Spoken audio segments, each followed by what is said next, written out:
के बारे में कुछ मालूम करते हैं। अस्सलाम वालेकुम। वालेकुम अस्सलाम। अच्छा, ये बब्बू वाली बात मैं आपको ज़रा बताऊं कि स्क्रिप्ट में ये बब्बू ही था कैरेक्टर। हाँ।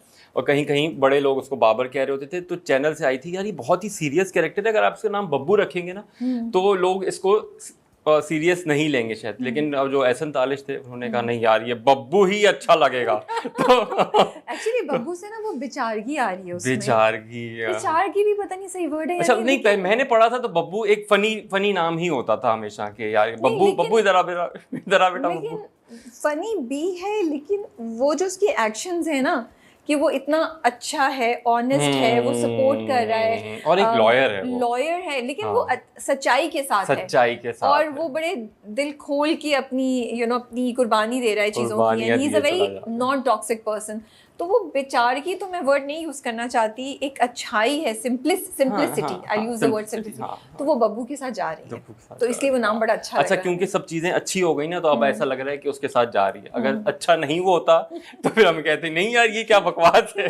इस तरह ये हमारा ये माइंडसेट बन चुका है हमारा चीजों को लेकर। अगर आप कह देते ये शादी नहीं हो रही तो भाई हमें बब्बू द ठाकुर बन जाते हैं। हाँ, अगर चीज हिट हो जाती है तो फिर हम कहते हैं कि यार ये वाह ये वाली बात बड़ी जबरदस्त है। और वही चीज अगर फ्लॉप हुई होती यार ये नहीं होता ना ऐसे, तो फिर ये सही चल जाता। लेकिन आई थिंक कैरेक्टर अच्छा है, हाँ बहुत इसलिए भी फर्क पड़ रहा है। It's not just about flop और वो I just feel and you doing a really good job at it, like आपने बड़े ना उसका ह्यूमन साइड बड़ा नॉर्मल रखा हुआ है, लाइक वो फेक नहीं लग रहा है। सी उसकी नाइसनेस फेक नहीं लग रही है। अच्छा, मैंने जो इसको प्रिपेयर किया था अपने घर पे सीन, मतलब सबको प्रिपेयर करके मैं गया सेट पे, और बस के अब मैं इस सीन को ना जरा ऐसे करूंगा। और पहला ही सीन वो आ गया था, वो आपने देखा होगा जिसमें सब बैठे हुए और वो कोई 7 पेज का सीन था। जब उसको पहली बार बताते हैं, जब पहली बार बताते हैं कि ये शादी, वो मेरा सेट पे पहला सीन था। तो अब मैं अपनी तरह से प्रिपेयर करके किया था। जब मैंने शुरू में जरा बैठ के लाइन बोली ना, अली ताहिर मेरे बराबर में बैठे हुए थे, तो एक पीछे से आवाज आती नहीं नहीं ऐसे नहीं होगा ये। फिर वो डायरेक्टर साहब सामने आते थे। अब कोई इतने सारे लोगों के बीच में ये इस तरह से आपको बोलते तो आप तो वैसे ही, और वो सब सीनियर कास्ट बैठी हुई है। मैंने कहा यार अब ये सीन मुझसे हो नहीं पाएगा शायद, क्योंकि सब फिर आपको यूं देख रहे थे। वो 7 पेज सब बैठे बैठे ये भी हो रहे थे यार पता नहीं अब कितनी देर लगेगी इसी। लेकिन फिर उन्होंने मुझे एक एक मूव के साथ और डायलॉग डिलीवरी के साथ और पूरे नहीं ये ऐसे ये लाइंस यहाँ पे फिर यूं उठोगे और यहाँ पे वो फिर पूरा बताया। और सीन में भी मुस्तकिल हर इमोशन को वो कैप्चर करते चले गए।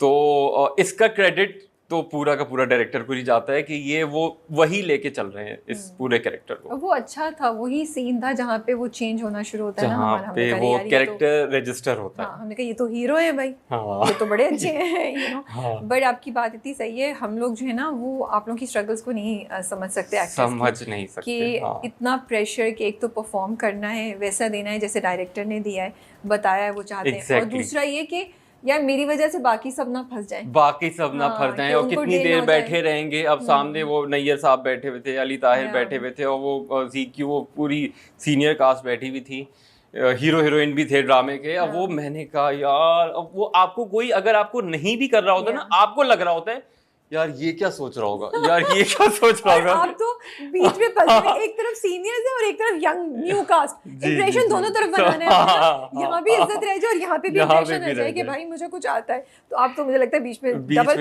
में ही फंस गए थे, क्योंकि हम जब लाइंस भी कर रहे थे ना तो सब कह रहे थे यार ये सीन कितनी देर में होगा, और सब आप मुझे कह रहे थे कर लोगे ना तुम कल, क्योंकि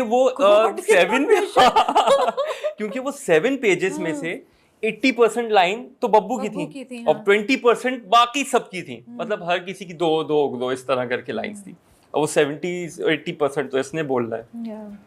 और उसी में अब हम बात करें तो मुझे बहुत इंपॉर्टेंट पॉइंट है जब वो बोलता है कि औरत लड़की के लिए आप रिजेक्ट कर दें लास्ट मिनट तो वो तो कोई बात नहीं, तो वो बात है, तो वो बेचारी है।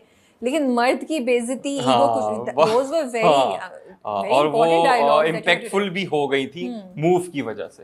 अगर वो सिर्फ बैठ के ही बात की जा रही होती तो वो शायद उस तरह से चलिए ना ड्रामे होता। पे आते हैं, और एहसन तालिश ने आपको क्या क्या रगड़ा दिया ये ऑफ कैमरा मुझे पता चला है, उस पर भी बात करते हैं। लेकिन शुरू करते हैं कि आप कराची से बिलोंग करते हैं? मैं कराची से या हूँ। बलूचिस्तान? मैं कराची में रहता हूँ। ओके। हाँ क्योंकि हमने पहले आपकी मूवी के लिए आपको इंटरव्यू किया था, जी तो जी मुझे जी पता जी नहीं क्यों जहन में आ रहा था कि हाँ, वो बलूचिस्तान से बेस्ड करती थी और बहुत अच्छी मूवी थी, लेकिन इतना ज़्यादा चल नहीं सकी तो, लेकिन वो थी बहुत अच्छी।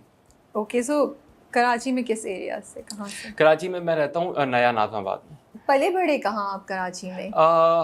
फिर हम रहते थे पहले, हम नाज़माबाद में रहते थे। हाँ। नाज़माबाद के आगे एक रिजविया सोसाइटी एक एरिया है, हम वहाँ बचपन सारा गुजरा, फिर तो हम वहाँ खूब शिफ्ट हुए भाई थे। आपने क्रिकेट खेली है गलियों में और सब कुछ? गलियों में हम मेन रोड पे रहते थे, तो Okay. हम गलियों में I'm गलियों sorry. में नहीं जा सकते। I'm sorry. So you couldn't have the that Karachi वो हाँ experience. वो वाला, लेकिन जो कराची की सारी फील्स थी वो तो सब नहीं, घर हमारा बड़ा था, तो बाकी इधर उधर के बच्चे ना हमारे घर में आके क्रिकेट वगैरह खेल लिया करते थे उस हवाले से। लेकिन फिर क्योंकि हमारे फिर रिजविया के पीछे फिर गोली मार लगता है, तो वो सारी चीज़ें मुझे याद हैं जब कराची में कर्फ्यू वगैरह लगता था। So और आपने वो सारा टाइम भी देखा वो हुआ है? सारा टाइम भी देखा। ओके। एंड पढ़ा क्या आपने? नापा कैसे पहुंचे आप? नेपा मैं अपना ग्रेजुएशन करके डायरेक्ट मैं नेपा ही चला गया था। उसकी वजह ये थी कि मॉडलिंग में अच्छे कुछ कमर्शियल वगैरह मिल गए थे और फिर ड्रामे मिलना शुरू हुए। तो पहला ड्रामा किया था, उससे अंदाज़ा हुआ कि यार जब अगर ये करना है ना तो फिर चलो सीख के करते हैं। पहला ड्रामा कौन सा था? आज टीवी पे था, एक टेली प्ले था छोटा सा। अच्छा। सो पहले आपने एक्टिंग स्टार्ट की, फिर पहले कमर्शियल स्टार्ट कर दिए थे, फिर एक मिल गया था ड्रामा कमर्शियल्स की वजह से, तो उससे फिर अंदाज़ा हो गया कि यार ये काम इतना आसान नहीं है जितना हमने समझा हुआ है, क्योंकि कैरेक्टर की डेप्थ और वो वाली सारी, सिर्फ डायलॉग फेंकने नहीं है।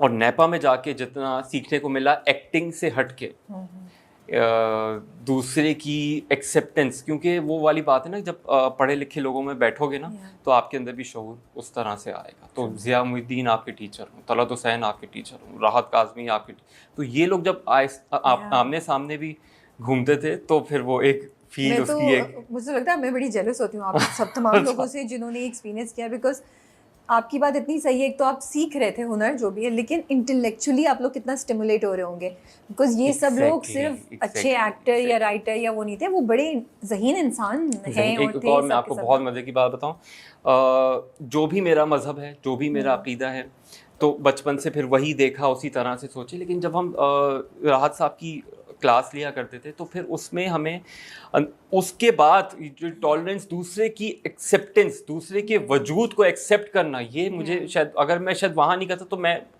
दूसरा अच्छा ये सोचता है, हाँ, फिर मैं अब जजमेंटल नहीं हूँ मैं बिल्कुल भी, अब मैं किसी को जज नहीं करता। मुझे लगता है उन लोगों को भी एहसास नहीं हुआ होगा शायद कि उन्होंने कितनी पर्सनालिटीज को, कितने जहनों को इस तरीके से इम्पैक्ट किया है, यू नो। और फिर आप अगर किसी ने 50 साल 60 साल गुजारे में और आप उसकी बातें सुन रहे हो, तो वो 60 साल का एक्सपीरियंस जो वो 60 साल में सीखा है वो आप सीख रहे हो। ये चीज़ें अब ख़त्म होती जा रही हैं। अब का बच्चा जो है वो बैठना ही नहीं चाहता, वो कह रहे हैं भाई मुझे कुछ पूछना होगा ना, मैं चैट जीपीटी से पूछ लूँगा, वो बस बात ख़त्म। लेकिन वो जो मेंटल ग्रोथ और वो जो ग्रूमिंग है ना, तो वो अभी आपने एक बात की ना कि अब बच्चों को लेके सब प्रोटेक्टिव होते हैं और ये सब कुछ होता है, तो ये मेरी प्रोटेक्शन है जो मैं उसके साथ अपने बच्चे को ये माउंटेन्स पे लेके जा रहा हूँ। मैं हर तरह के लोगों से उसको मिलवा रहा हूँ और टफ सिचुएशंस में मैं, तो ये मेरी प्रोटेक्शन का एक तरीका है।